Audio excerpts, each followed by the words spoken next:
Boa noite a todos. Então, estamos iniciando agora mais uma entrevista do projeto, que é Memória Espírita do Movimento Laico. Agradeço a presença de todos. Lembrando que a realização é do CPDOC, que é o Centro de Pesquisa e Documentação Espírita. O CPDOC tem mais de 3 décadas. Quem quiser conhecer um pouquinho mais, tem o site do CPDOC, falando um pouquinho da história do CPDOC. Temos o blog, para quem quiser colocar artigos, pode estar mandando. E temos o YouTube com as entrevistas que são feitas aqui. Bom, a entrevista da Alcione está no forno, ela já está saindo, vai sair junto com a do Saulo. Atrasou um pouquinho, mas já está saindo. Então, eu passo agora a palavra para o presidente, que é o Wilson Garcia, para ele fazer a apresentação do entrevistado. Tá bom? Muito bem, gente. Vamos lá, então. Agradeço a presença de todos. Solicito que estejam com a garganta afiada para não deixar o Saulo escapar.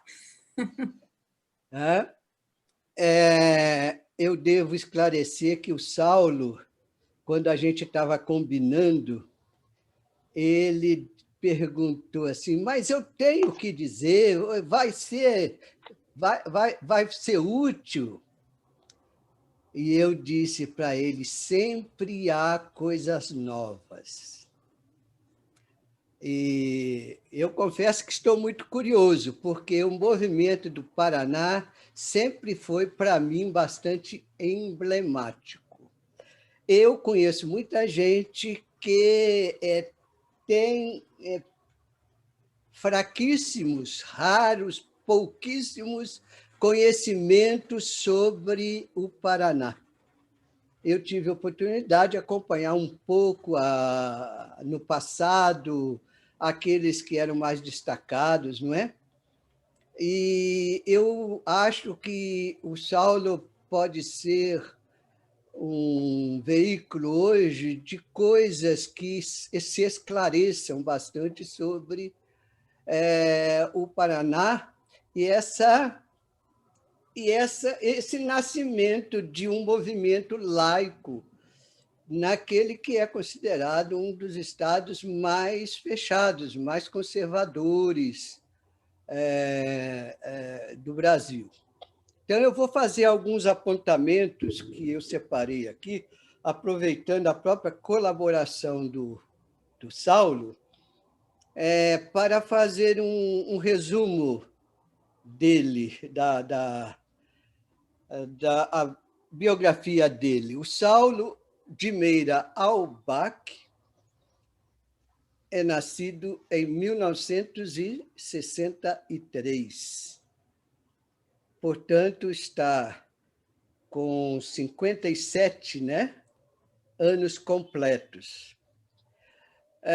Ele atuou no Departamento de Mocidade do Centro Espírita Luz Eterna, que é um centro espírita que sempre também despertou bastante interesse. Ele esteve à frente desse departamento, ou atuou durante 15 anos, mais ou menos. Foi diretor do Departamento de Mocidade da União Regional Espírita de Curitiba. Portanto, esteve junto ao movimento que a gente passou a chamar de oficial, organizou o movimento de jovens chamado Novos Rumos, com o londrinense André Vargas, que depois se tornou político, Entrou na política, é isso mesmo, Saulo? Isso. Foi um dos responsáveis pelos eventos Espiritismo e Constituinte, 86, 87 anos, cuja equipe era composta por Ney Albach, João Alberto Donha, Célio Claret da Silva e Itacir Luxemberg, Isso. Ele fundou, e aqui todo mundo sabe bem disso, junto com outros, esses outros são André Luiz Dias e o Douglas Tá Júnior. O grupo musical Alma Sonora. Eu só conheci um grupo musical mais famoso que vocês. Foi um que teve aqui em São Paulo nos anos 70, 80. Hoje não existe mais, mas alguns dos seus membros são bastante atuantes no movimento espírita. Participa do CEPEDOC desde sua criação. Aderiu à CEPA em 1998. Ele diz, salvo engano, é a memória. Muito bem, Saulo. Eu vou começar. Gente, prossegue naquele nosso sistema. Se alguém quiser fazer um complemento ou aumentar a dúvida, por favor, levanta a mão que a gente passa a palavra.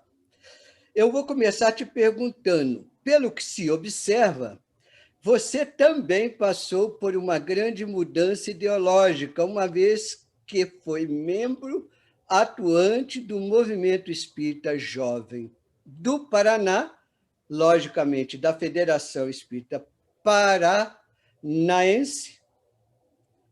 Eu estou certo, Saulo? Começou com uma pergunta fácil, obrigado, Wilson, bem tranquila, para a largada, mas vamos lá, né? Faz as difíceis primeiro, tá ótimo.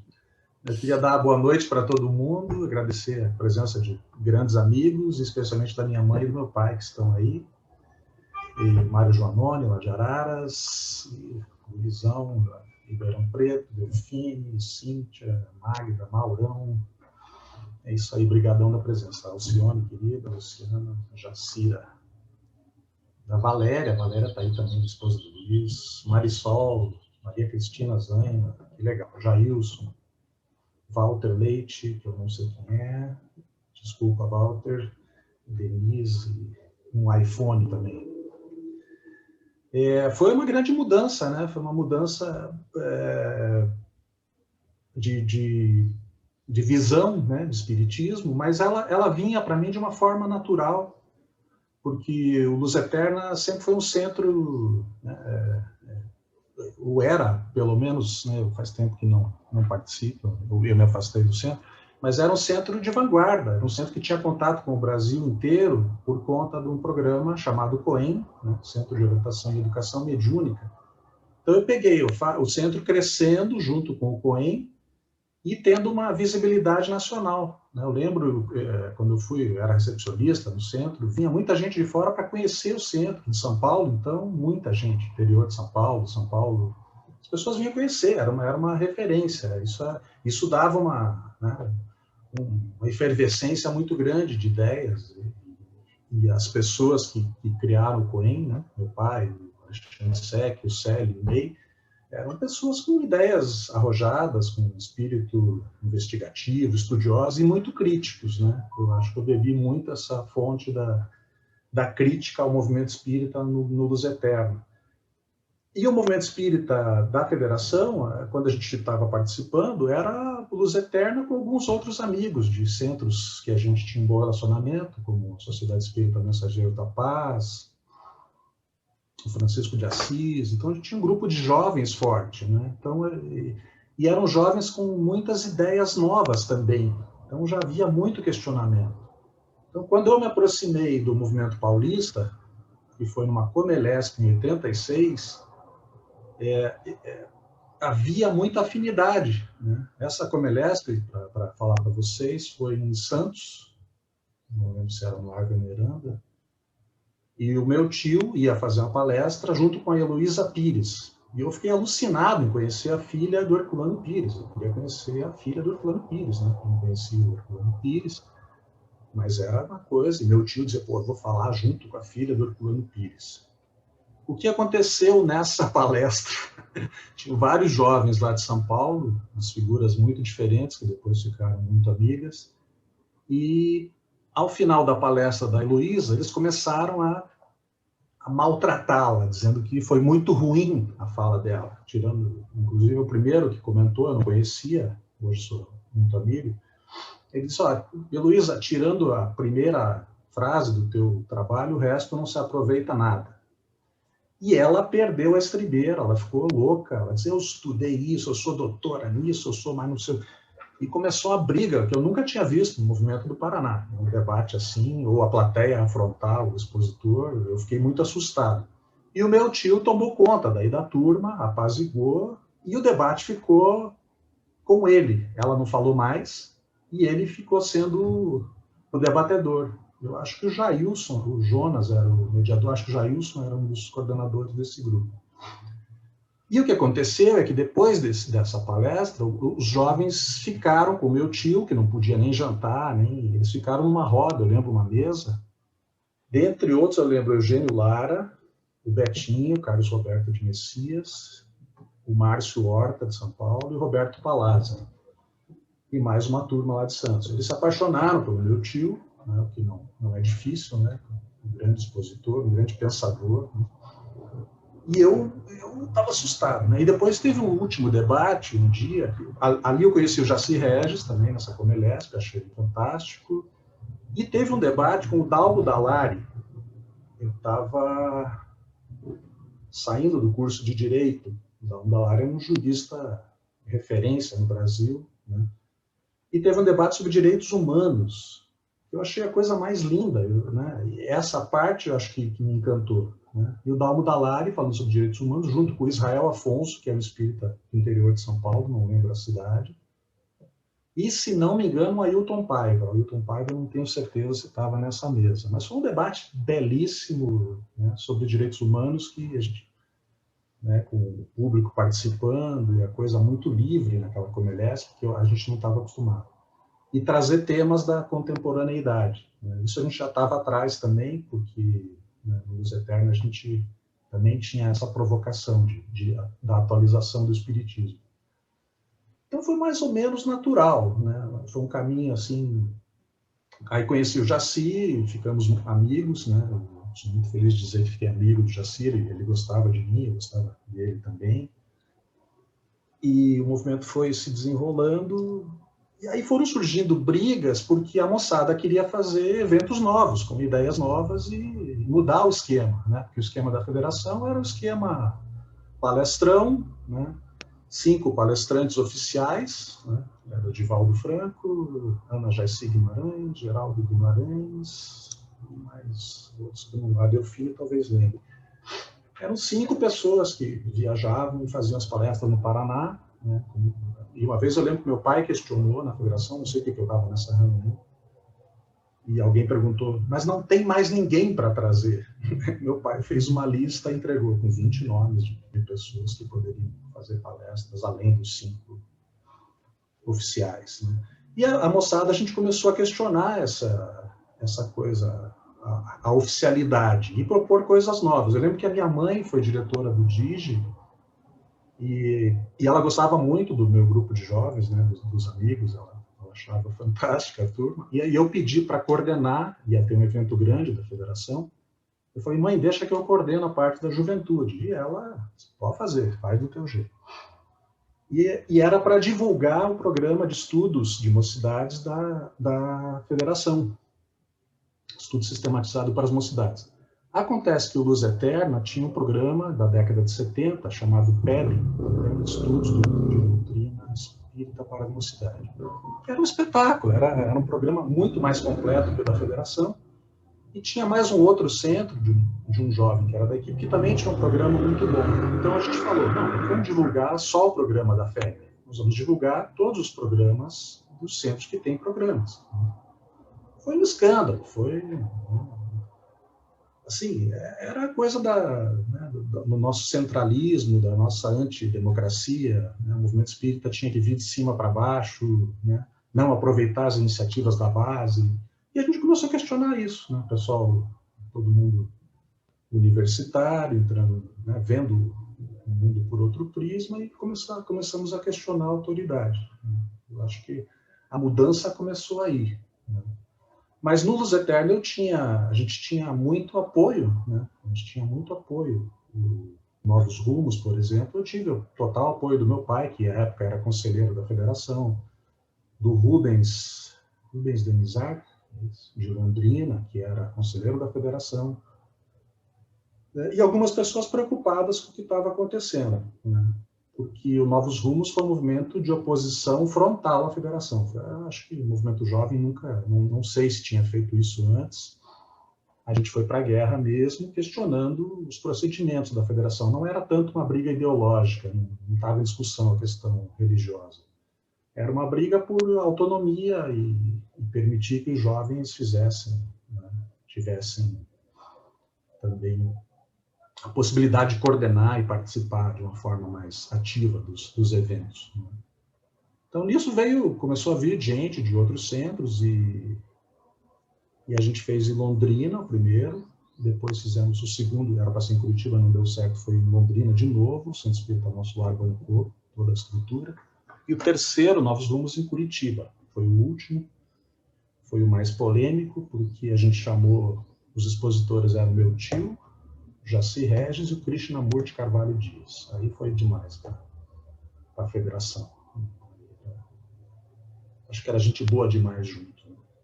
Então, esse Novos Rumos, inclusive, tem um troféu que eu preciso resgatar, a gente precisa fazer uma pesquisa no Mundo Espírita, que é o jornal oficial da federação, porque eles publicaram meia página ou uma página, uma moção do presidente da federação desaprovando o encontro. Eu acho que mal comparando, é tipo o Bolsonaro não assinar o prêmio do Chico Buarque. Assim, o Chico Buarque disse que era mais um prêmio, né? Eu acho que mal comparando era isso. Houve uma desaprovação oficial. E eu percebi que a coisa era séria do Novos Rumos quando um dos amigos que acabou fazendo parte da equipe, que é o Cosme França, que hoje mora no Ceará, quando ele chegou no Luz Eterna pedindo vaga na nossa mocidade, dizendo que tinha sido expulso do centro espírita dele porque aceitou participar do Novos Rumos. Aí eu vi que a coisa estava um pouco mais séria do que a gente achava.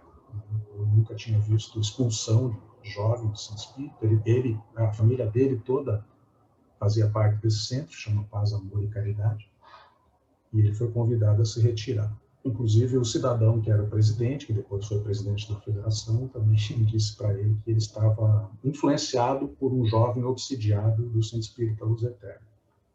E essa palavra foi usada depois na campanha eleitoral que meu pai disputou. Foi uma história muito linda. Não vem ao caso contar agora.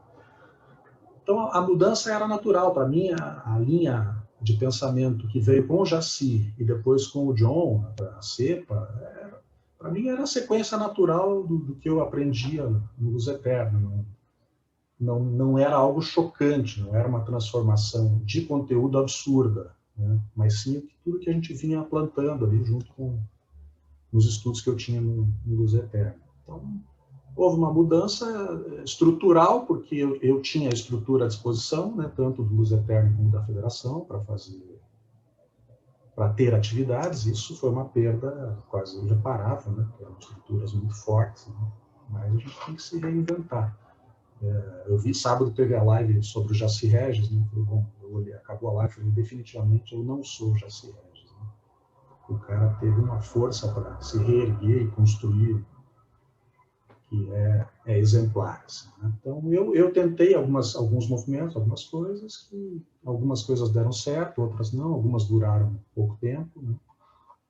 E também tinha a questão de sobrevivência, né? De você ter a sua vida profissional, não dava para dedicar tanto tempo para algumas coisas. E a falta de grupo também, né? De a gente não conseguir ficar com um grupo fixo, definitivo, ou que promovesse uma outra proposta, né? Eu sempre acho que quando a gente começa essas atividades de grupos de estudo, que geralmente o pessoal me chama, é importante uma sede física, né? E a gente nunca conseguiu montar uma sede física. Então, acho que também fez falta isso, né? Mas houve uma mudança grande. Eu larguei definitivamente o movimento federativo, né? Não voltei mais, também saí do Luz Eterna em 98. E aí tinha a minha casa espírita, ficou sendo o CPDOC, né, que era um grupo fantástico, um grupo inicial, os 5 fundadores, depois incorporou mais gente fantástica. Mauro não é dos fundadores, né, Mauro? Acho que dos 5, hoje tem um apenas, né, dos 5. E é o grupo que eu senti a minha casa. E também teve um outro grupo, que daí é o grupo de Franca, né, onde eu participava do Festival da Canção Espírita, que também é um outro pedacinho da minha família espírita. Eu acabei fazendo meus grupos mais fora de Curitiba. Muito bem. Essas rupturas, elas sempre ocasionam conflitos de ambos os lados, o que é bastante natural. O Centro Espírita Luz Eterna, é isto, né?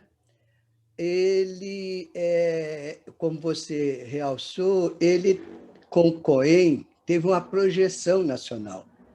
Me lembro muito bem disso, porque nesta época eu militava no movimento federativo e muitas vezes eu era questionado sobre a qualidade do COEM. Não é? Então, a minha questão neste momento, ainda relativo a essa mudança, a essa ruptura, a essa aproximação com o movimento laico, como é que ficou? Porque você mesmo depois saiu do Luz Eterna. Como é que ficou? Como é que a coisa se processou entre vocês que estavam se aproximando mais do movimento laico? Que tipo de estrago aconteceu? Eu acho que, na verdade, se desfez um grupo, né? Porque quem estava vestindo a camisa no Luz Eterna era o Ney Albach, o meu pai, minha mãe. O Dom era um grande amigo, um grande pensador, mas ele não entrava, ele não aceitava a questão da discussão que a gente fazia sobre o cristianismo. Ele dizia, não, o continho cristão é o que vai ficar.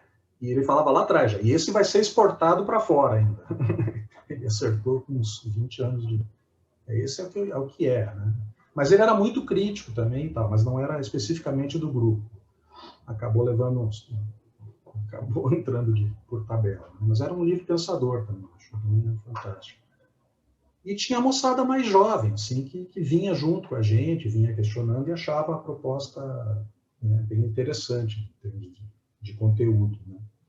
Eu acho que se perdeu, né? Porque você sai todo um grupo de uma estrutura, né? Eu não acompanhei, depois fui convidado para voltar pelo presidente, né, o Dr. Alexandre Seck, não aceitei.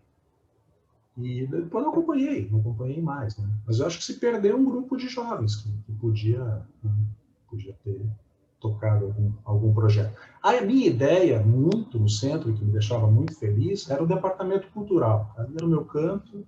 Depois que eu saí da mocidade, eu falei, 15 anos, vou ficar dono disso aqui, estou vivenciando uma coisa que eu pregava contra, né, que era a mocidade não ter dono.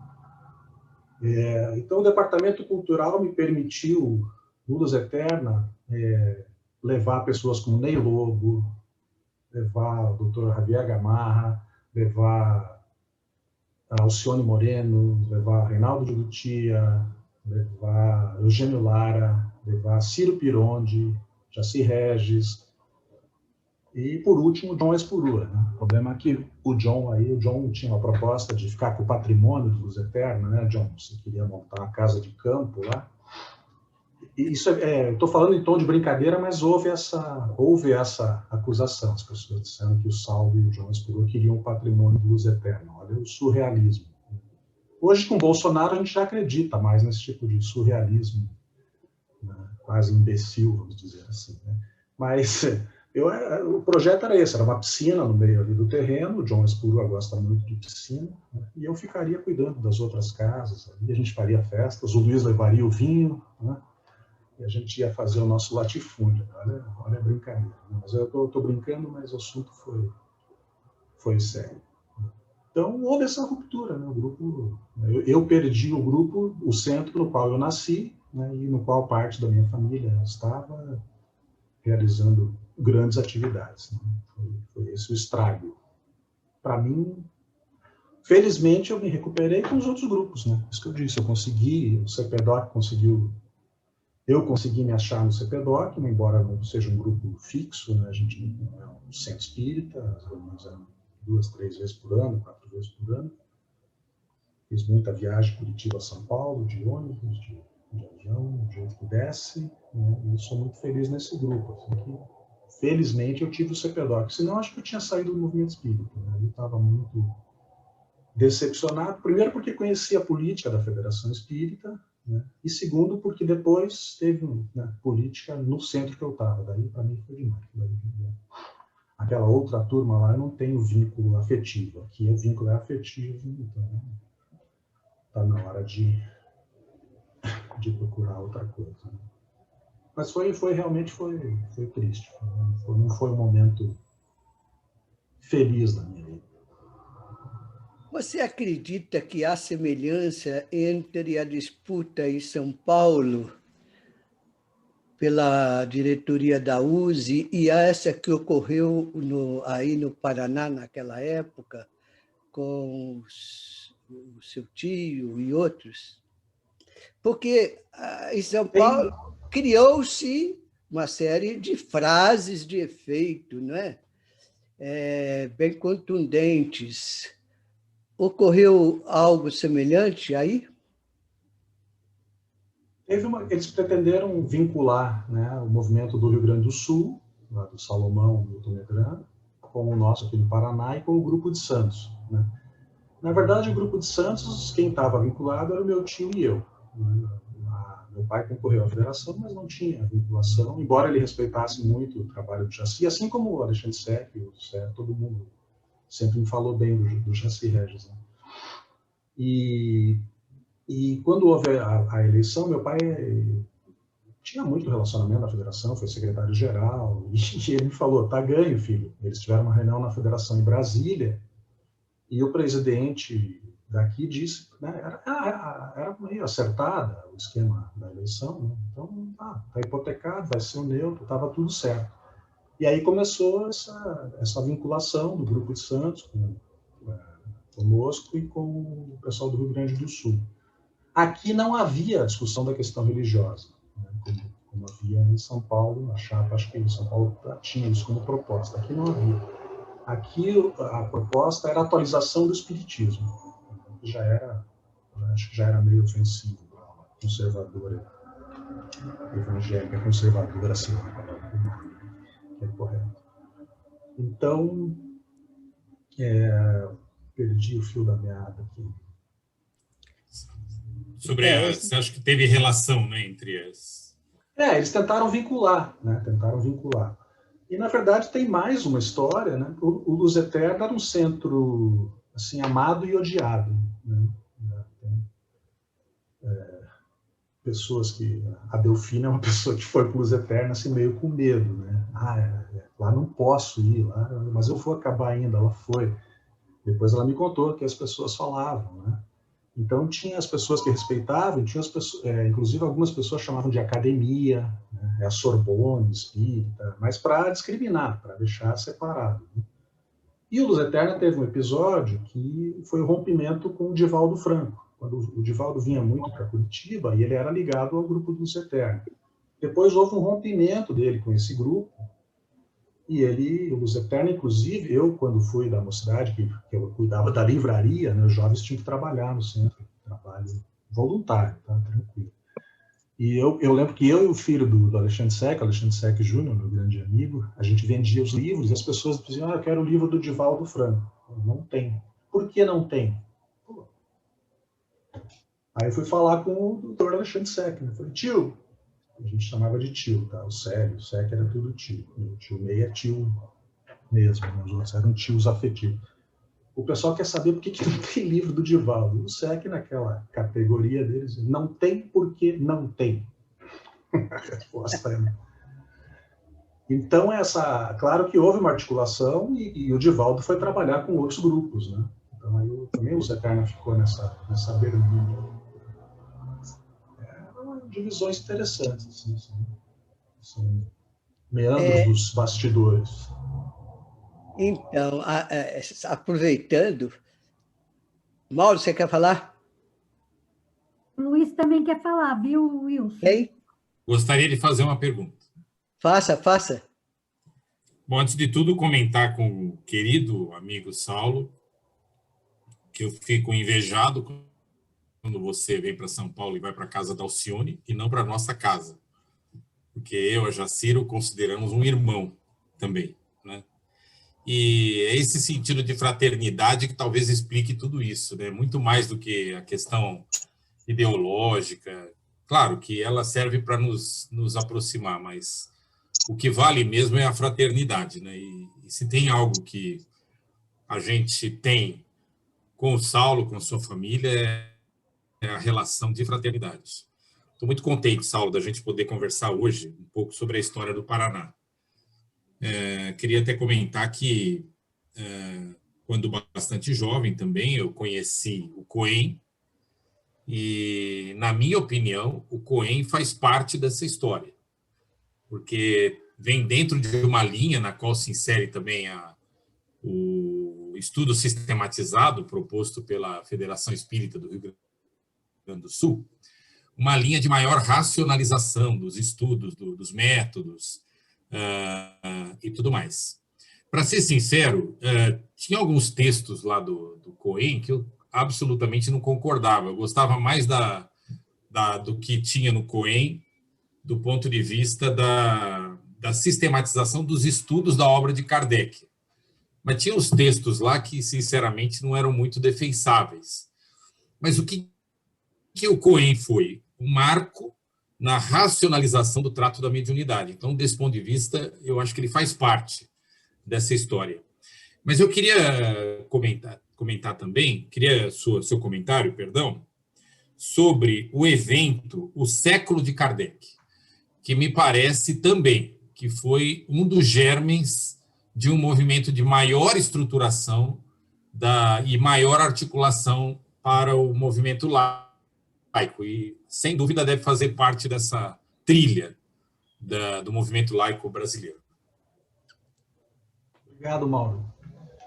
As últimas reuniões eu fiquei na tua casa, e não no Alcione. A Alcione não me convidou mais, não sei por quê.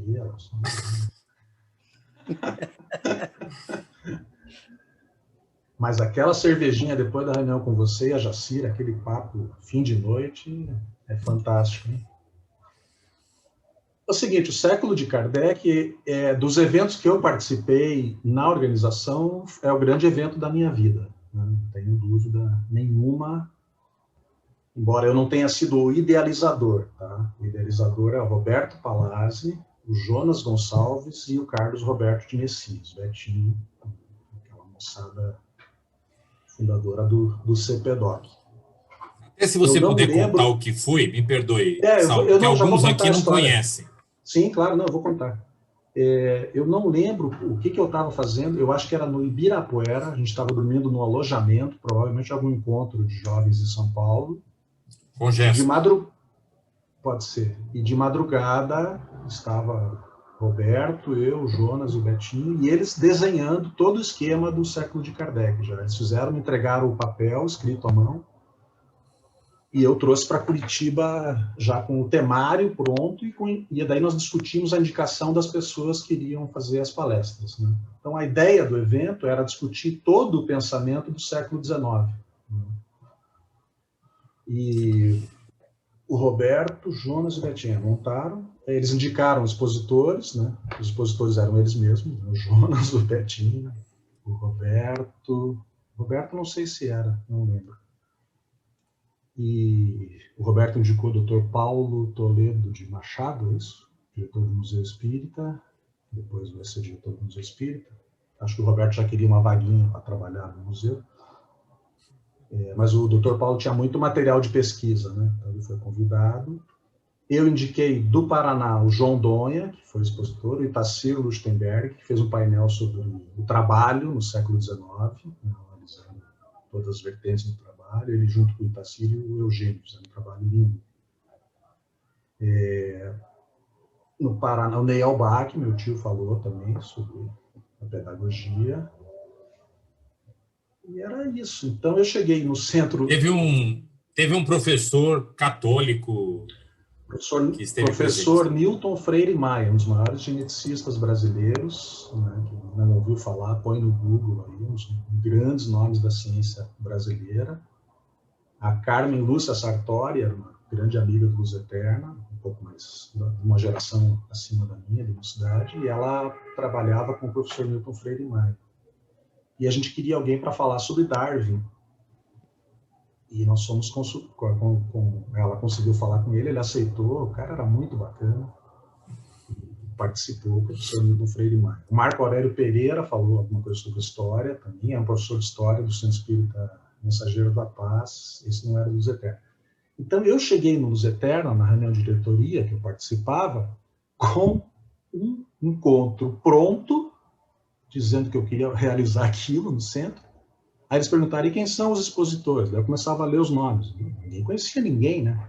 Jonas Gonçalves Coelho, Carlos Roberto de Messias, Ademar, Arthur Quioro. Que é isso? Quem são esses caras? E aí a gente começou a discutir, o Ney fez uma defesa do evento, que seria fantástico, assim, um grande painel sobre o século XIX, né? E, além das palestras, uma coisa que marcou muito esse evento, a gente fez uma exposição no Museu de Curitiba sobre o século XIX, que foi organizada pelo Roberto Palazzi e pela minha irmã, que trabalhou para caramba. Então, o grupo saía do centro e ia para o museu, lá no centro da cidade, no Largo da Ordem, Museu Alfredo Anderson. Lotava o museu, o grupo espírita visitando o museu. O pessoal não entendia nada do que estava acontecendo. E a gente fez um show, um concerto também no Solar do Barão, que é uma casa da Fundação Cultural de Curitiba, para música erudita, um concerto de música do século XIX, que foi apresentado pelo meu irmão, que é músico, um clarinetista, com uma cantora lírica, a Liane Guariente, maravilhosa, e uma pianista, que é a Vânia, não lembro o sobrenome. Quando eu fui pedir a sala para fazer esse evento, eu expliquei que era um evento espírita, o pessoal quis me dar a menor sala do espaço. Eu falei, olha, não, mas esse tipo de música não vem muita gente. Eu falei, nós vamos lotar a sala. E eles me deram a sala intermediária. O que aconteceu? Que, claro, o evento, a gente acabava as palestras e todo mundo ia para esse evento assistir. Então, como veio muita gente de São Paulo, né, porque em Curitiba o evento foi boicotado, mas o grupo de São Paulo já lotava e tinha o pessoal do Luz Eterna. Os outros centros, eu creio que não lembro, não chegava a 10 pessoas de outros centros. Né? E a gente, então, lotou. Eu lembro que depois eu recebi uma carta da Fundação Cultural dizendo que foi o maior público do ano lá no Solar do Barão. A gente ficou super feliz, mas eu sabia que o pessoal ia. Todo mundo saiu do Luz Eterna e foi para o evento, fazia parte do evento. Então ele teve isso, teve música, teve exposição, né, e teve as palestras. Né? O Luz Eterna propiciou uma estrutura maravilhosa para todo mundo. Era uma equipe que trabalhava, né? A gente trabalhou para caramba. Tinha as festas de noite que eu não pude ir. O Luiz Mota, não sei se participou dessas. O pessoal ia no triplo, moçada mais jovem. Então foi fantástico, assim, foi um evento, muita gente que eu encontro ainda hoje de São Paulo, né, que participou, disse, putz, aquele evento, né, quando é que vai ter o século II, o século de Kardec II. E porque era, assim, seria na ideia que o Ney estava discutindo muito com a gente, né, que era essa ideia de conhecer a história do pensamento humano para daí entender o espiritismo dentro desse contexto. Né? Isso, o Ney, inclusive, montou um grupo no Luz Eterna, eu lembro que pouco antes dele sair, dele voltar para Ponta Grossa, a gente tinha um grupo de 30, 40 pessoas, toda sexta-feira, discutindo a história do pensamento humano. Cada pessoa levava, né, vinha lá desde a antiguidade e tal. Era uma proposta ousada, assim, acho que foi motivada pelo século de Kardec, sem dúvida alguma. Então, esse dos movimentos que eu organizei, esse é o que assim, dá uma alegria muito grande de ter. Na verdade, eu fui o médio, né? Eu trouxe a ideia para Curitiba, né? A ideia do Roberto, do Jonas e do Betinho. Era um grupo de jovens muito legal, né? Gente que estudava. Não houve possibilidade ou interesse ou esforço algum para realizar de novo algo semelhante? Houve conversa, o Ademar conversou comigo uma vez, mas a gente nunca foi para frente, assim, não saiu da intenção. Teve uma história que o Saulo não contou, né? Que numa das cervejadas lá que rolaram e que surgiu a ideia da criação do CPDOC. Né? Então, o germe da criação do CPDOC foi lá no encontro de então eu não Curitiba. Eu não conseguia sair com as pessoas, porque quando você é organizador é inferno. Né? Então eu corria para baixo e para cima o dia inteiro, fazia apresentação, então eu não curtia. Parte da festa, para mim, não teve. Ô, Mauro, guarda isso porque você tem que nos contar isso melhor no dia 15 de janeiro, né? Essa história, em particular, tem pessoas que sabem melhor, mas isso aí está nos anais do CPDOC, tá? Que surgiu numa cervejada em Curitiba. Sim, porque agora, 87 o século de Kardec, 88 o CPDOC foi fundado. Então, você vê que a ideia vingou. O Luiz quer fazer uma participação. Luiz, fica à vontade. Obrigado, Wilson. Saulo é uma pessoa que eu conheço muito bem. A gente viveu a nossa mocidade juntos, né? Temos aí muitas histórias para contar, né, Saulo? E dentro desse contexto que o Saulo colocou, o Saulo sempre foi um cara muito elegante, né? A forma como ele contou a história, a história, ou dentro dessas colocações que ele fez, foi de uma elegância enorme, Saulo, tá? Porque, na realidade, a coisa foi muito séria, foi muito violenta contra nós, né? Contra aquele grupo que trabalhava lá. Eu participei de umas reuniões que a gente saía sem rumo, né? Apesar de ter os novos rumos, a gente ficava sem rumo na história, né? Porque a coisa era complicadíssima. Eu não sei, Saulo, depois você até pode confirmar isso, mas eu me lembro que, não sei se foi no primeiro ou no segundo Novos Rumos, a gente marcava uma data para fazer o evento e, posteriormente, na sequência, a federação marcava um evento de jovens na mesma data que nós. A gente alterava a nossa data e eles alteravam também, né? E a coisa foi... Até a gente falou, sai de uma coisa, vamos fazer o nosso e vamos embora, né? E aí saiu um evento maravilhoso, Novos Rumos em Londrina, foi um marco para a história desse movimento nosso. Mas o Wilson fez uma pergunta agora que eu acho que... por que não houve, né, uma continuidade? Por que não houve uma sucessão de eventos ou um grupo trabalhando? Wilson, a coisa era tão séria dentro da federação, o tolimento, a perseguição era tão séria que eu acho que foi isso. A gente acabou fugindo, né, Saulo? Para eventos em São Paulo ou para Santos, né? Porque ali a gente encontrava espaço. No Paraná, não havia a menor possibilidade de diálogo e um grupo pequeno acabou se pegando e saindo para fora do Paraná. A coisa era tão séria que uma vez meu pai chegou para mim e falou: Luiz, falaram lá na federação que você está traficando drogas. O que está acontecendo, Luiz? Isso daí aconteceu porque teve uma festa da mocidade e eu levei um garrafão de vinho. Eu falei, nossa, pai, a coisa tá feia, meu. Não era só obsediado que a gente era, né, Saulo? Eu virei até traficante de droga para o meu pai chegar e falar isso para mim, né? Então, por conta desses fatos e por causa digamos assim, desse movimento retrógrado que existe, né, no Paraná, então a gente pegou e saiu. E fomos, graças a Deus, encontramos vocês no nosso caminho aí, né, que a gente acabou nos envolvendo e realmente foi uma grande felicidade. Saulo, parabéns, Saulo, pelas lembranças, né? Agora, a questão da festa, se vocês quiserem saber sobre festa no século de Kardec, pergunta para o Jailson. Esse daí arrebentou. O Jailson é o próximo, dia 15 de janeiro. E o Mauro é dia 29 de janeiro. Então, ponham na sua agenda.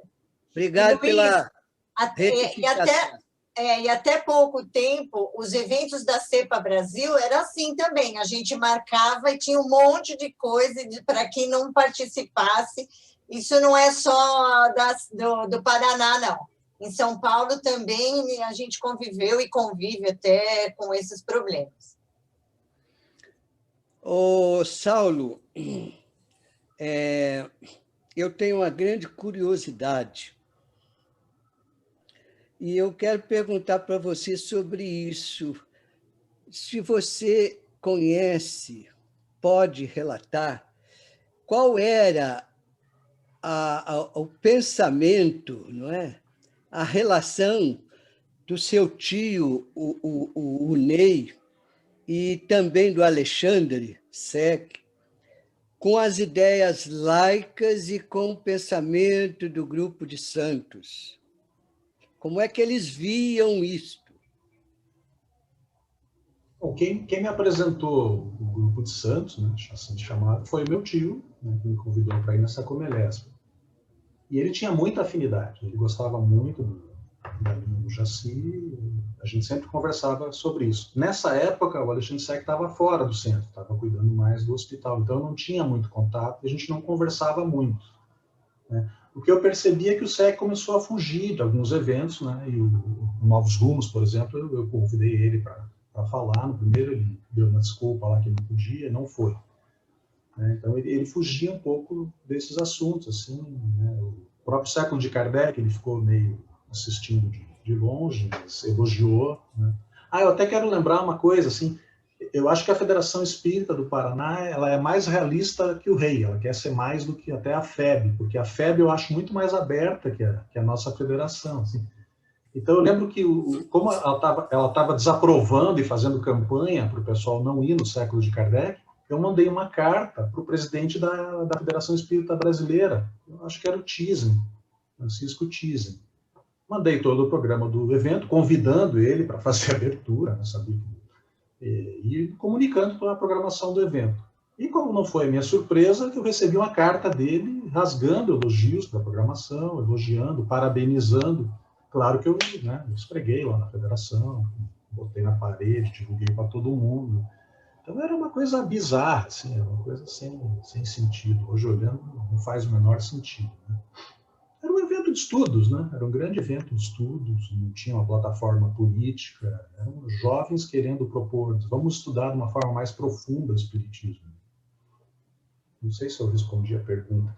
Então, o SEC realmente não sei, e depois ele se afastou, e depois, quando o John veio, daí houve uma ruptura, né? Que também não foi aberta, porque a conversa não foi franca, não foi direta, né? Foi um movimento por debaixo dos panos, né? Então, não sei. Eu não sei se ele era contra por ideologia, que eu acho que não, né? Ou por alguma outra questão, talvez ligada ao hospital, né? Por pensamento, o SEC era muito estudioso, né? Eu até lembro uma vez, depois do congresso da CEPA, em Porto Alegre, eu encontrei com ele na rua, e a gente conversou, bateu um papo ali, como é que tá e tal. Eu falei, acabei de voltar de Porto Alegre, como é que foi o congresso? Eu falei, foi fantástico. E eu lembro que eu até falei de um trabalho, ele pediu o nome, porque foi um trabalho que mais me impressionou naquele evento, que era o trabalho do Signatis, a fraternidade como paradigma da identidade espírita. E eu falei, tio, o senhor tem que ler isso aqui e tal. E ele falou, me dá o nome, aí anotou e tal. Mas não teve uma conversa, né? Então, aquela palestra do John em 97, ou foi 97 ou foi 98. A partir dali começou esse clima estranho e não houve mais conversa. E aí, como eu me afastei do centro, também não sei, não posso dizer o que ele pensava sobre o nosso... Eu lembro que houve uma reunião no Luz Eterna com toda a diretoria, né? O John foi inquirido lá, né? Cavalheiro que era. Eu acho que o clima até foi bom, eu não lembro, mas se eu lembro ali, houve até uma hipoteca de solidariedade, a CEPA, me parece que foi na reunião mesmo com a diretoria do centro, parece que declararam que, né, que estávamos próximos, assim. Mas não foi o que aconteceu na prática, na história. Falamos em fake news, começaram as fake news.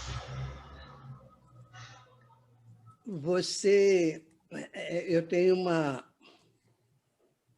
pergunta que eu acho que é oportuna, porque foi do movimento jovem de diversas partes do Brasil, inclusive não só de São Paulo e do Paraná, mas de outros também. Foi do movimento jovem que surgiram muitas futuras lideranças, mas também muito desejo de rompimento com esse ambiente tradicional. Eu pergunto para você, o movimento jovem daquela época reunia bastante gente, reunia muita gente, muitos jovens. Por que isso acabou? Foi por conta só desse conflito de gerações ou porque o próprio movimento tradicional não abriu espaço e acabou até tolhendo? Porque hoje nós não temos notícia de movimentos jovens dessa maneira. Esse é um tema que eu já pensei em fazer, eu pensei em entrevistar meus amigos da mocidade da época, não a geração Luiz Delfino, era a geração anterior à mocidade. Quando eu entrei, que tinha um grupo, os Eternos, tinha uma reunião sábado à tarde com 80 jovens. A gente chegava no centro às 13 horas para fazer a caravana Alta de Souza. Íamos nas casas das pessoas, escolhiam um bairro para pegar mantimentos e eram entregues no trabalho de assistência social. E voltávamos às 2 horas, acho que era 1 hora, e ficávamos até às 6 da tarde discutindo espiritismo, 3, 4 horas, na boa. Era um grupo muito forte, realmente era espantoso, né? 80, 70 pessoas, isso foi diminuindo. Esses conflitos com a federação, com esse movimento centralizador, afastou muita gente, né? E esse grupo que foi o meu formador, muito pouca gente hoje está no movimento espírita.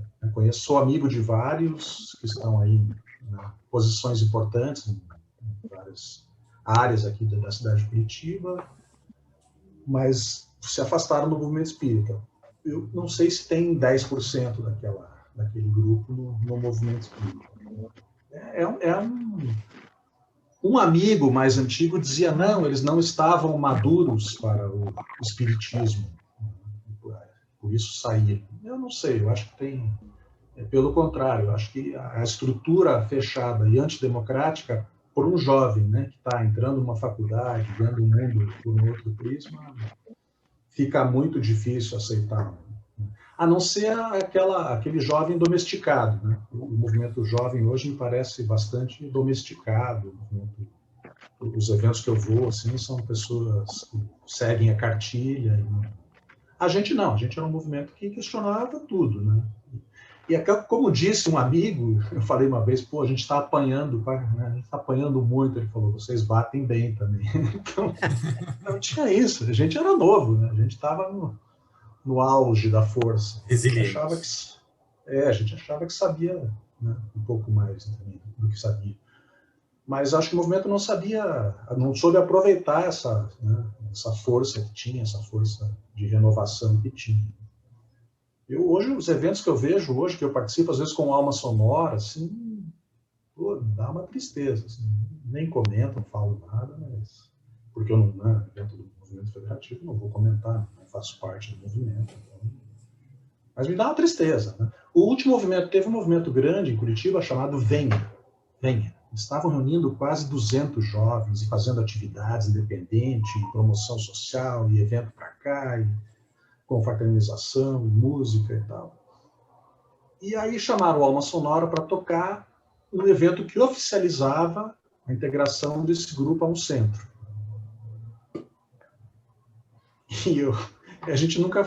o Alma Sonora dificilmente faz discurso, a gente vai lá e toca, né? Aí eu lembro que a gente ia entrar no palco, eu falei, vocês me dão 3 minutos, o Douglas e o André. Eles falaram, claro, eles estão gravando esse troço, eu vou ter que falar. E aí eu fiz uma saudação para o Venha, que eu achava lindo no movimento deles, e que eu esperava muito que essa filiação não representasse o final do grupo, né? Aí contei um pouco da história nossa de movimento, e geralmente a institucionalização podava, restringia, tal. Durou 1 ano e meio. Depois de 1 ano e meio, alguém me ligou, disse, olha, o Venha acabou. Então, deixa para lá. Né? Então, o Venha não veio. O Venha não foi, se perdeu. Queria fazer mais uma pergunta. Vai lá, Mauro. Saulo, eu tenho a opinião de que é tudo mais ou menos junto e misturado, essas ideias renovadoras. E se a gente for contar tudo o que aconteceu em 86, 87, uma das coisas foi o INSASD, o segundo encontro do pensamento espírita. Em 85 já tinha acontecido em Santos, e em 86, você deve estar lembrado, 87, nem lembro qual dos 2 anos. 87. Nós fizemos em São Paulo. Creio que por sugestão sua, a gente convidou o Itacir para ser um dos expositores, e realmente o Itacir foi um dos marcos lá do nosso evento, pela qualidade, pela sobriedade, capacidade, né, com que tratou da questão social e trabalhista e tudo, né?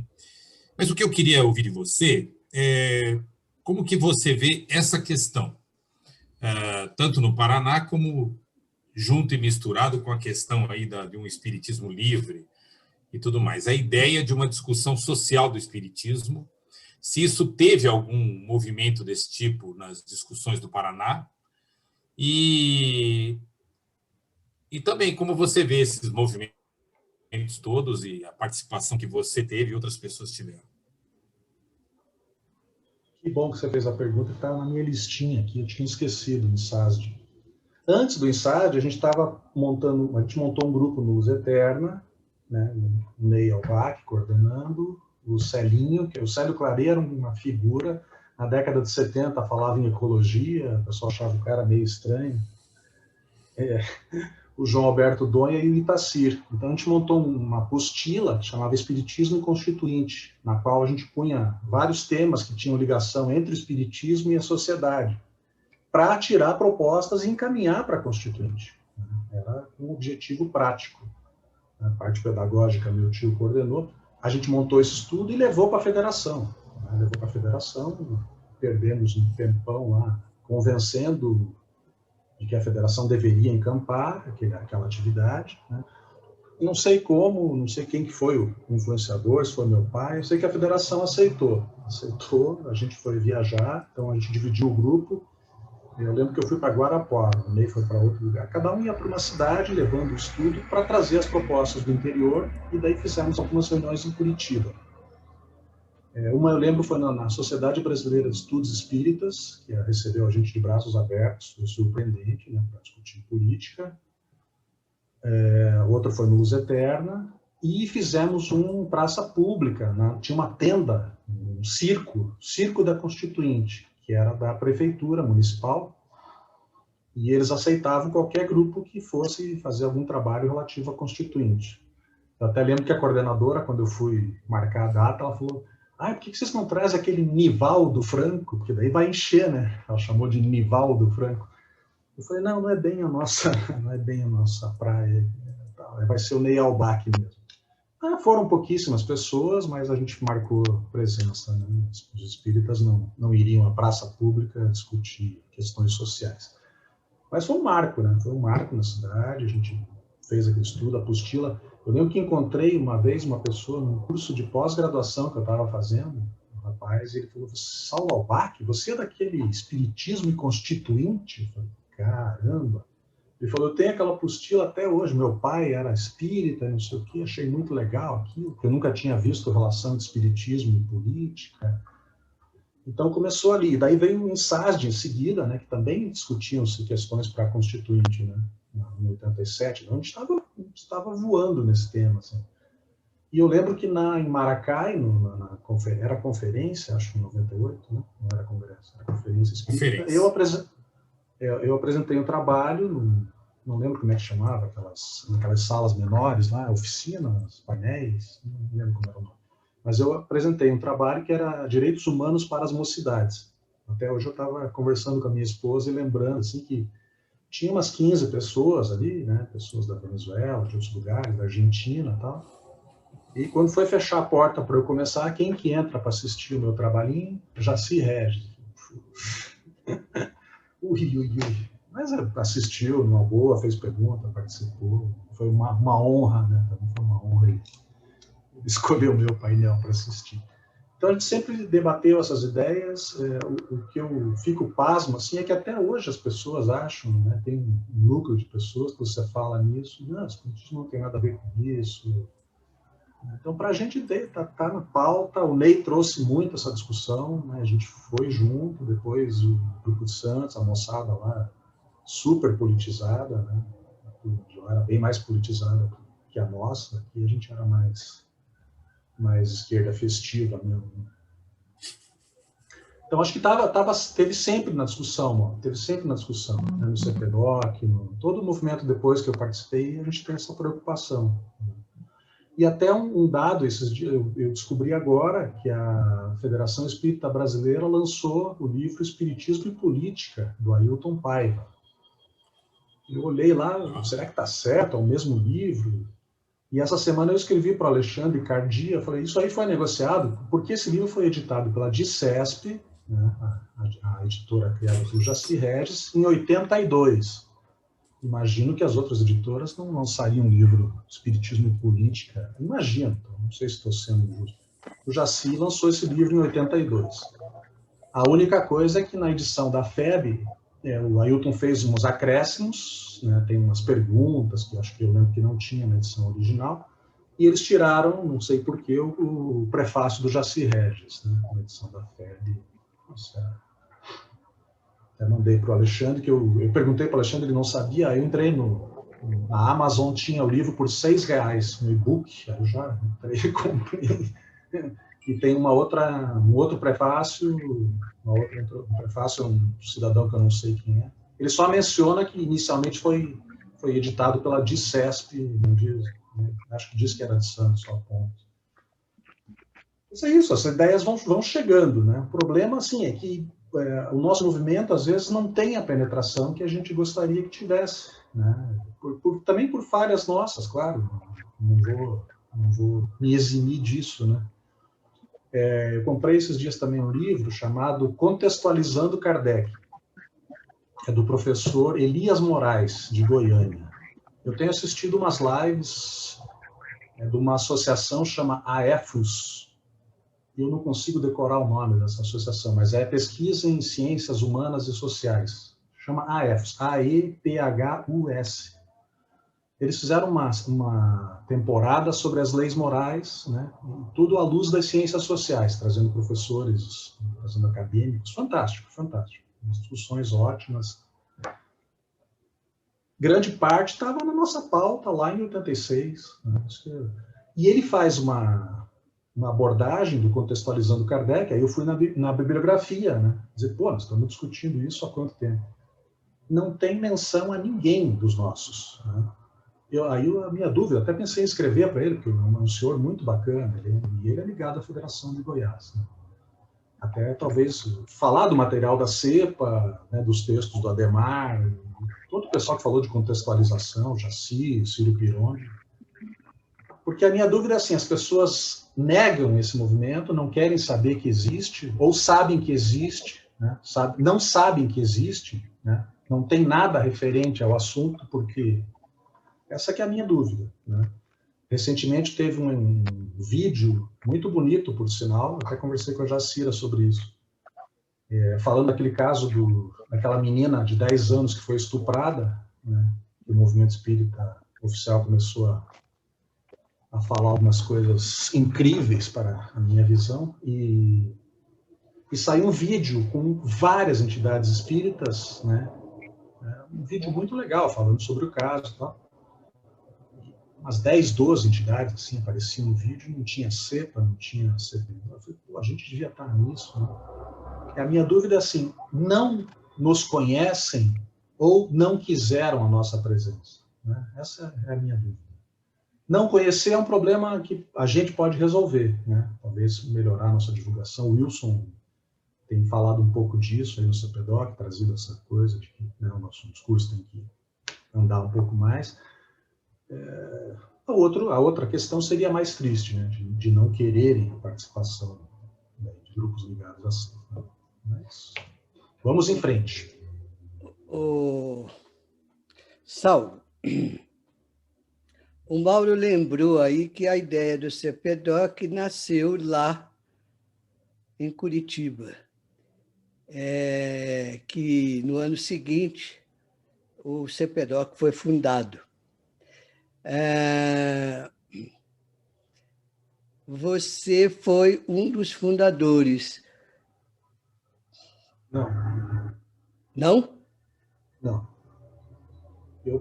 Eu estava junto ali, mas eu não. Fundadores é o Roberto Palazzi, o Betinho, o Jonas, o Eugênio e o Ademar.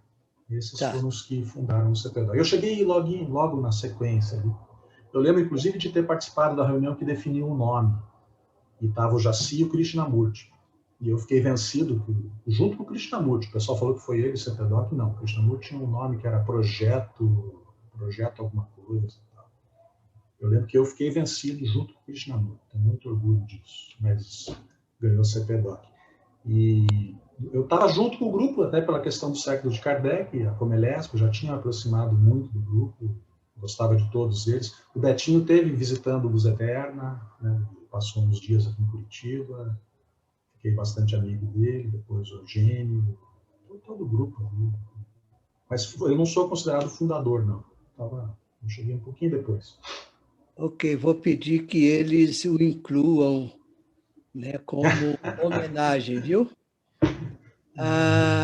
Bom, mas você informou, não aqui, você me disse, que teve afastado durante um período do CPDOC.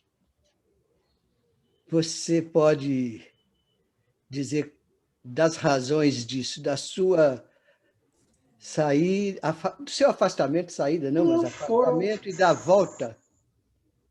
Foram dificuldades da vida, aí, de viajar, não foi nada de relacionamento com o grupo, nenhum problema. Assim. O grupo teve, no começo ali, ele andou um tempo, depois teve várias discussões entre os próprios membros do grupo, das quais eu não participei, assim, tinha algumas rusgas ali, intelectuais, mas eu não me afastei por nada disso, foi por imposições da vida, assim, Eu não consegui lembrar as datas, Wilson, sinceramente eu não consegui lembrar o período que eu fiquei fora. Eu acho que quando a Marisol foi presidente, eu não estava, né, Marisol? Não estava ainda nas reuniões. Foi. Eu acho que foi porque você tinha o compromisso com a mocidade lá do Luz Eterna. Eu acredito que foi por isso que você não estava, porque era no fim de semana, né? Eu lembro que foi alguma dificuldade, assim. Você estava fazendo algum curso. Eu fiquei uns anos fora, mas teve uma saída, né? Teve uma mudança ali, entrou um grupo, quando eu voltei já tinha um grupo diferente, tinha umas figurinhas, tipo Alcione, que eu não conhecia. Eu ia falar, voltou porque tinha aqui em casa. Eu preciso contar essa história, então, Alcione. Alcione pode contar. Para São e a grana pouca, tal, alguém hospeda o Saulo. Alcione, não, pode deixar, fica lá em casa. Aí eu cheguei no apartamento da Alcione, entrei, ela falou, você vai ficar no último quarto, lá à direita. Aí na porta do quarto tinha uma plaquinha escrito Saulo. Eu falei, nossa, mas olha o tamanho da gentileza, gente, o que é isso? Esse pessoal é absurdo. Aí depois eu descobri que o filho dela se chama Saulo. Eu olhei aquela plaquinha e falei, meu, o que é isso? Ela fez uma plaquinha. As coisas, lembranças boas. Para encerrar, pelo menos da minha parte, e abrir para quem mais quiser participar, olhando hoje para trás, Saulo, olhando hoje para trás, logicamente, a distância, porque o tempo, as mudanças fazem com que nós mudemos também o nosso olhar. Olhando hoje para trás, vendo o movimento oficial daquela época e vendo hoje, piorou ou melhorou? O movimento federativo do Paraná? É. Pensa numa coisa ruim. Agora multiplica por 10. Piorou muito, é inacreditável. Assim, eu estou com saudade, eu não participo, né? Eu recebi, inclusive, profissionalmente, um grupo de conselheiros da federação, há uns anos atrás, na Procuradoria do município, para contar uns problemas da federação. Eu fiquei chocado e perguntar em que eu poderia ajudar. Eu disse que, como cidadão e como advogado, eu ajudaria, né, inclusive gratuitamente, mas como espírita não tinha nenhum interesse mais no movimento federativo. O professor Mauri Rodrigues, inclusive, ofereceu um dos grandes advogados paranaenses para atuar, porque, na minha época, as discussões eram ideológicas, né? Não havia outro tipo de esquema. E a coisa piorou, chegou num nível assim, inimaginável. Então, eu vejo uma estrutura que foi se deteriorando, né? Eles venderam o colégio, Luiz de Vasconcelos, o hospital hoje é uma clínica, talvez, se dá para chamar de clínica, reduziram quase tudo, um ambulatório, talvez. Eles acabaram com um patrimônio que não era deles, né? Que era do Luiz de Vasconcelos, que foi violentado, né, nas suas ideias e nas suas propostas. Deixou todo esse patrimônio e, pelo que me dizem, a federação hoje tem dívidas a pagar. Não dá para acreditar. Então piorou, para mim piorou. Né? Tem um patrimônio, tem um teatro maravilhoso que não é usado, né, subutilizado, os jovens não usam. Eu acho um desastre. Né? E ouvindo os episódios e coisas que acontecem, eu digo, feliz por ter saído disso, né? Uma federação que prejudicou meu tio, prejudicou minha mãe, né? Não tenho lembranças boas. Né? Acho que as federações, a ideia, a força que tem e poderia ter socialmente, né? Usar aquela estrutura para fazer o espiritismo avançar, seria fantástico. Né? Mas, infelizmente, eu não sei o que acontece. Não sei o que acontece nesses grupos. No nosso, tá? Estou falando no Paraná. Não quero falar por outros estados. Aqui eu conheço, eu acho que piorou muito. Eu posso estar enganado, mas a minha avaliação. Eu estava muito nervoso, Wilson, para fazer a entrevista essa semana, né? Começa a ter que repassar a vida, parece aquela história que quando morre você lembra toda a vida. Então, mas aí eu fiquei tranquilo, porque eu pensei o seguinte, foi todos esses movimentos de confronto, eu ia para o confronto, eu confesso que, né, eu lembro de um jornal da mocidade chamado Semeando, e eu fiz um editorial, eu não lembro o assunto, deve ter sido batendo bastante na federação, e a minha irmã fez o desenho, minha irmã desenhava muito bem, ajudava na parte gráfica e de montagem toda do jornal, e eu pedi para ela fazer umas avestruzes com a cabeça na terra, assim, então era um editorial. E meu pai concorrendo à Federação Espírita, ele só me olhava assim, disse, pô, você não está muito radical. Desculpe, papai, acho que atrapalhei a sua eleição, mas não ia ser bom para o senhor também, não. Então, mas eu fiquei tranquilo o seguinte, quando me veio esse pensamento, eu tranquilizei, que eu digo, todos esses movimentos que eu participei de confronto foram movimentos honestos, foram movimentos de ideia. A gente não mentiu, a gente não atacou pessoas, não disse que discordava do presidente da federação porque ele era obsidiado, né? Não disse para cuidar do movimento tal porque as pessoas queriam ter o patrimônio. Então, a gente sempre trabalhou para melhorar o movimento, para agregar mais jovens. Né? A gente achava que o pessoal saía, que chegava na universidade, não tinha discurso para enfrentar a faculdade. Até hoje os espíritos têm essa dificuldade, porque você se prepara de uma forma, né, para ver a coisa só como uma religião, então você não tem discurso científico nenhum para enfrentar a faculdade fora, e muito jovem daí se decepciona. Né? Então a gente queria isso. Então, eu fiquei muito feliz. Não tenho, né, não tenho nenhum ato desonesto ou de busca de poder pelo poder.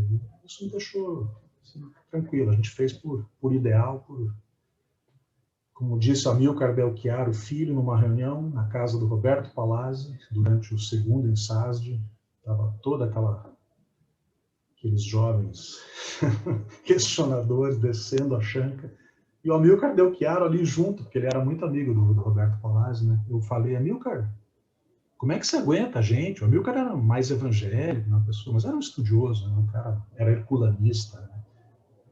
Até você falou, como é que eu me aproximei do Jaci? Sabe quando você fez aquela pergunta na live, eu falei, porque vocês eram herculanistas, o Jaci era herculanista e você também.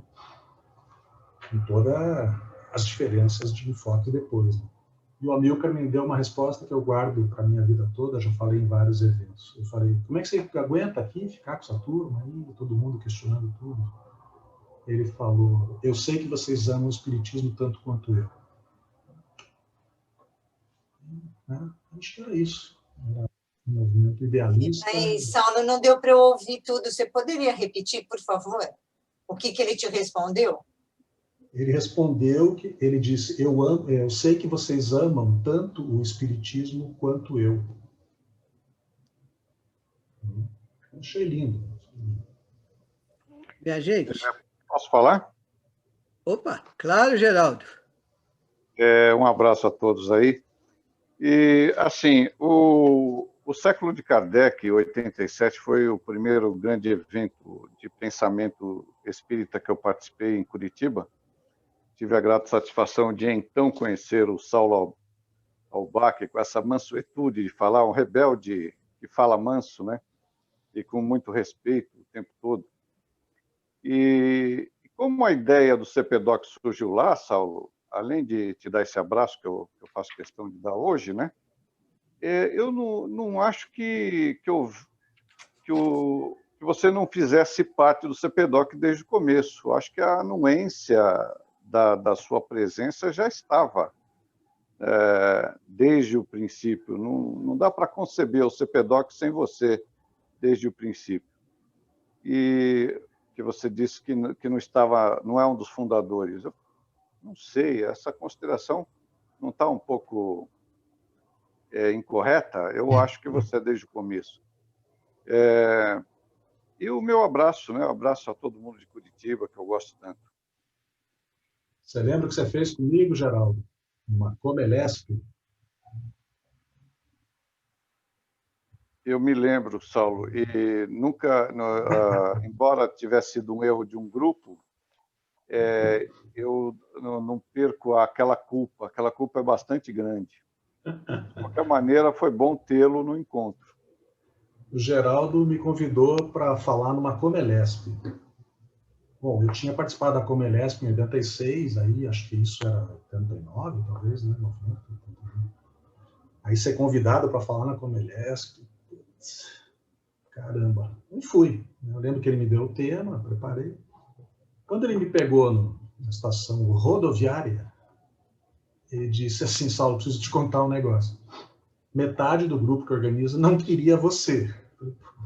E metade indicou teu nome. Então, você está com 50% de aprovação. Bom, eu estou aqui, como diria meu tio Ney, estou aqui porque me ponharam, não porque eu quis.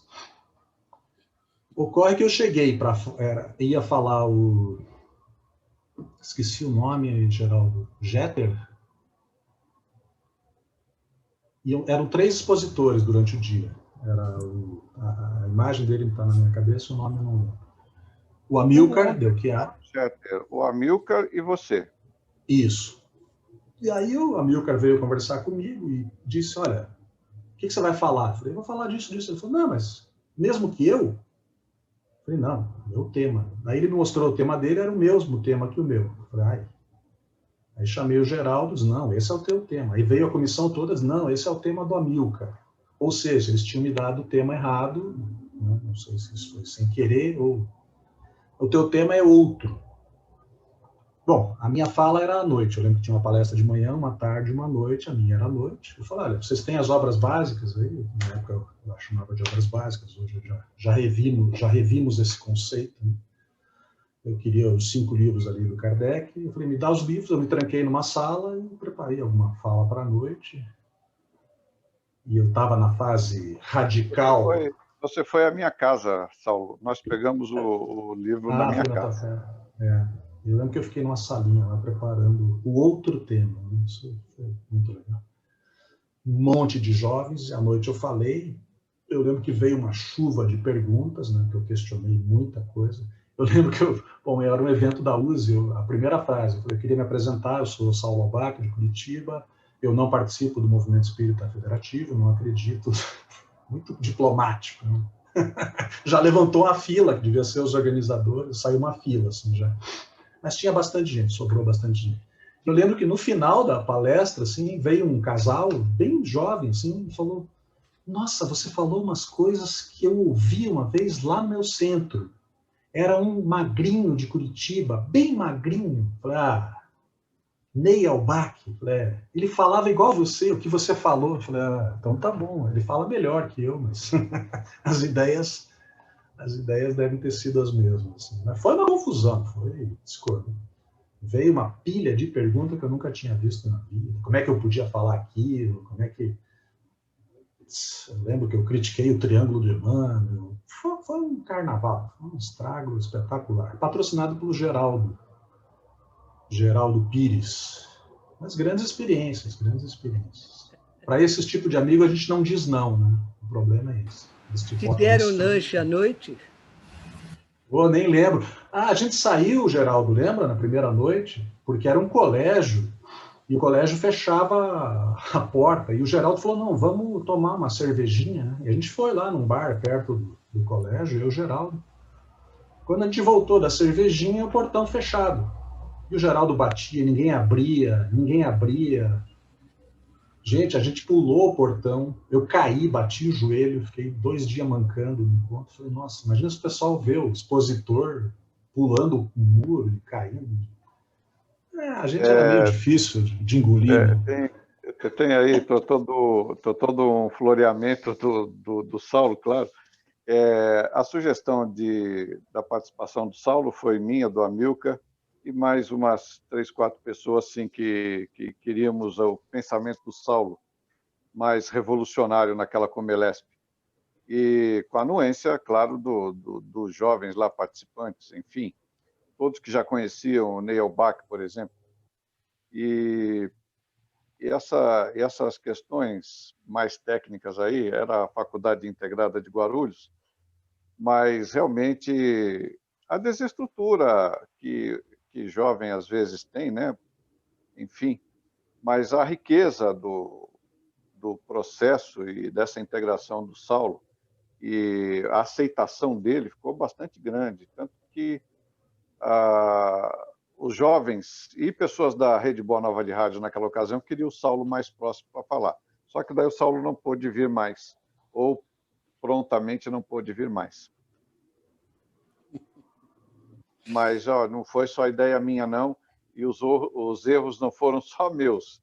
Eu só participei. Grande experiência. Tá bom. Minha gente, nós temos que encerrar. Wilson, Wilson, eu só queria participar, né? Não sei se todos viram, que Juan Torres está presente. Juan é um querido pensador da Espanha e que eu estou muito feliz, Juan, de você estar com a gente. Eu sei que na Espanha já é tarde, conhecer a nossa história, ter que aprender português. Muito obrigada pela sua participação. Soy yo quien está muy agradecido por poder participar. Ha sido John quien me ha dado la información de esta reunión y soy yo el que estoy muy agradecido de poder estar aquí con todos vosotros. Yo no puedo hablar en portugués, pero entiendo lo que vais diciendo. Muchas gracias. Obrigado também, João. Gracias a todos. Eu vou agradecer ao Saulo e dizer para ele que foi acima de todas as mais pessimistas expectativas. Eu não sei por que ele estava tão preocupado. Oi, desculpe. Vou passar para a Luciana, porque ela vai encerrar e, em seguida, esse espaço vai ser ocupado pelo pessoal lá do CCEPA. Por favor, Luciana.